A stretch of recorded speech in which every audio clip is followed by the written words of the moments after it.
Marty, this is Brian Borstein from CrossFit PB, and I'm going to be analyzing both you as well as my partner, Anders Varner, who's on the left side here in this video. And what you'll see right off the bat is a bunch of blue lines written on the screen, and these lines represent your back angle. And on the left, you'll notice that Anders, in his start position, has his shoulders out in front of the bar. This is absolutely vital to allow for the weight shift to occur, to sweep the bar back into the body and jump correctly through the full extension position. When you look at your line, your back is much more upright and your shoulders are actually behind the bar.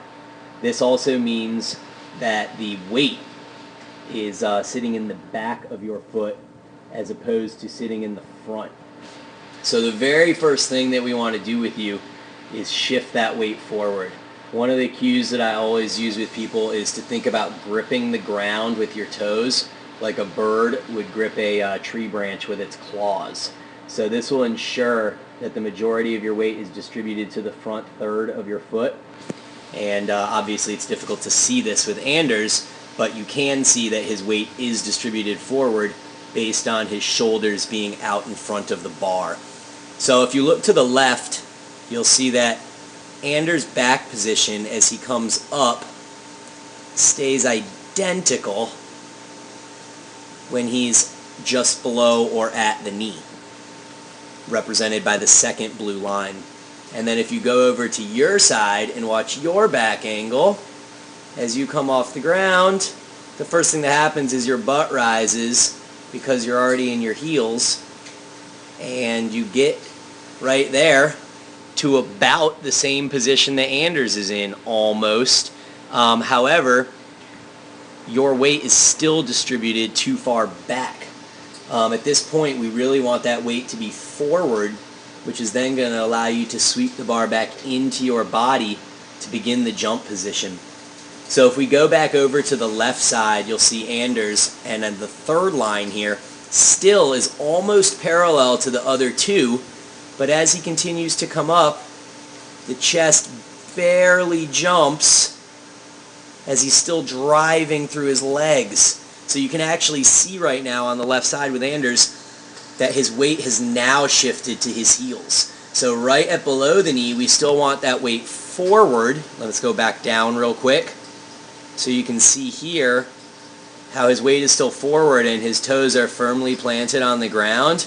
And then watch as we just go up a very little bit more to drive the knees back. Watch his toes, and you can see how he's shifting that weight right there back to the heels, but his back angle is staying almost identical, meaning that he's driving completely with the legs and not with the back. And then going over to your side, as you continue up, your line once again changes angles. So there's a whole lot of adjustments that you're making, which is going to make continuing the lift into a successful vertical pull very difficult. So as you continue up on the right side,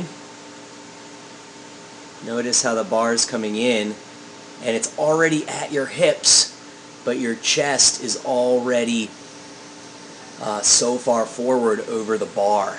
And this is why your bar path is completely rounded, because you are already at your hips and the shoulders are in front of the bar. So all that can happen here is that you thrust your hips into the bar right there, and there goes your bar out and around. See what's happening there? From here we're into the hips, and the bar is coming out and around, creating that vertical bar path, and you can see your feet jumping forward. From here, watch your feet, and you jump forward to chase the bar and make your catch position very difficult. Going back over to the left side, there's a little bit going on here. He's doing a couple reps, so he's going to drop the bar here, I believe. Or no, it's going to come further up. There we go. So as he comes up, you can see that he's not quite at his hips yet, where in this position you're already at your hips preparing to jump. So he's not quite at his hips, And then he's going to extend with the legs. See the leg drive? And watch him here. Watch as he shifts. See his heels are in action here as his toes are off the ground. And then watch as he shifts back to his toes. Back to the toes. Vertical torso. Look at this. See in this position when the bar is at the hips, your shoulders are in front of the bar and his shoulders are equal to or behind the bar, so that as we continue and he goes to extend, you can see how that bar stays in nice and tight. Once again, watch the progression as he comes up from his heels. Now the bar is into his waist, shoulders are at or behind the bar, and he's extending vertically with that pull, making sure that the shoulders are back. Going back to your position, here let's look at Anders real quick.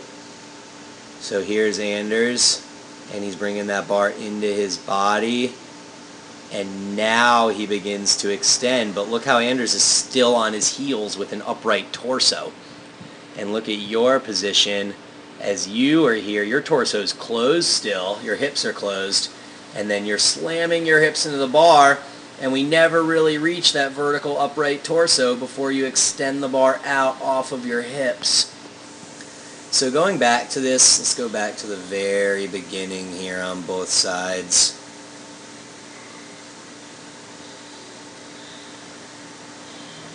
There we go. So the most important thing right off the bat for you to implement is that you need to shift that weight into the front of your foot and shift the shoulders over the bar. Once that occurs, then we're able to kind of work on the other issues all the way up to the waist. So we need that weight shifted forward. As you begin the rep, we're driving with the legs, much like you see over here with Anders, how his rep begins with the leg drive, not with his butt flying up. Torso position stays consistent. And then finding that shifting of the weight here from the front of the foot as he passes the knees up to the heels right here. And then he's in good position to shift back into his toes right here, right there, for that vertical extension where the shoulders get back behind the bar and we're jumping with the legs instead of thrusting the hips into the bar. I'll write you up a little bit in the email and give you a couple drills to use to work on that. But when I say snatch lift off, that's one of the drills we're going to use. And a snatch lift off is merely, if you look over at Anders, starting at this bottom position and just bringing the bar up to that right below the knee position right there and pausing for 2 seconds. And that's going to be your go-to right now, is just getting comfortable with that new position off the ground. So I'll send this all over to you, and we can implement this drill, and we can get a little more dorky and a little more advanced into some positioning past the knee and into the extension in future videos. Hope that was helpful.